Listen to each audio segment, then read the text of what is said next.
Hi friends, இன்றைக்கான வீடியோவில் நம்ம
வின் பண்ணியிருக்காங்க.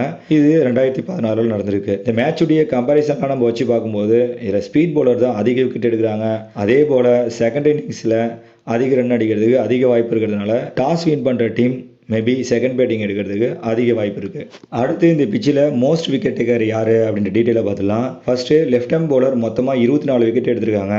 அதில் ஃபர்ஸ்ட் இன்னிங்ஸில் 11 விக்கெட் எடுத்திருக்காங்க. செகண்ட் இன்னிங்ஸில் 12 விக்கெட் எடுத்திருக்காங்க. ஸ்பீட் பவுலர் மொத்தமாக பார்த்தீங்கன்னா 2 விக்கெட் எடுத்திருக்காங்க. மீடியம் ஃபாஸ்ட் பவுலர் 8 விக்கெட் எடுத்திருக்காங்க. ஸ்பின் பவுலர் 14 விக்கெட் எடுத்திருக்காங்க. ரைட் ஹேண்ட் பவுலர் மொத்தமாக 36 விக்கெட் எடுத்திருக்காங்க. அதில் ஃபர்ஸ்ட் இன்னிங்ஸில் 21 விக்கெட் எடுத்திருக்காங்க. செகண்ட் இன்னிங்ஸில் 15 விக்கெட் எடுத்திருக்காங்க. அதில் ஸ்பீட் பவுலர் 10 விக்கெட் எடுத்திருக்காங்க.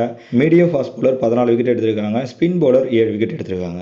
நீங்கள் ஒரு ட்ரீம் 11 பிளேயர் அப்படின்னா உங்களுடைய டீம் எப்படி இருக்கலாம்னு பார்த்தீங்கன்னா, இந்த பிச்சில் லாஸ்ட்டாக நடந்த 5 மேட்ச் நம்ம கம்பேர் பண்ணி பார்க்கும்போது எந்த மேட்ச்லையுமே முழுசாக 10 விக்கெட் விழலை. அதனால் பேட்டிங்கை அதிகமாக செலக்ட் பண்ணி வச்சுக்கோங்க. அதே போல் ஆல்ரவுண்டரில் ஸ்பின் ஆல்ரவுண்டர், ஸ்பீட் ஆல்ரவுண்டர் இவங்க 2 பேருமே செலக்ட் பண்ணி வச்சுக்கோங்க. பவுலிங் லிஸ்ட்டில் மேக்ஸிமம் ஸ்பீட் பவுலரை செலக்ட் பண்ண பாருங்கள். ஏன்னா இந்த பிச்சில் ஸ்பீட் பவுலர் தான் அதிக விக்கெட் எடுத்திருக்காங்க. அடுத்து வரக்கூடிய வீடியோவில் நம்ம ட்ரீம் 11க்கு தேவையான ப்ரெடிக்ஷனை கொடுத்துருக்கோம். அதாவது இந்த பிச்சில் யாரெல்லாம் நல்லா பெர்ஃபார்ம் பண்ணியிருக்காங்க, அதிக விக்கெட் யார் எடுத்திருக்காங்க, அதிக ரன் யார் அடிச்சிருக்காங்க, அவங்களுடைய லேட்டஸ்ட் 5 மேட்ச் உடைய பெர்ஃபார்மன்ஸ் எப்படி இருக்குது அப்படின்றத கம்பேர் பண்ணி கொடுத்துருக்கோம்.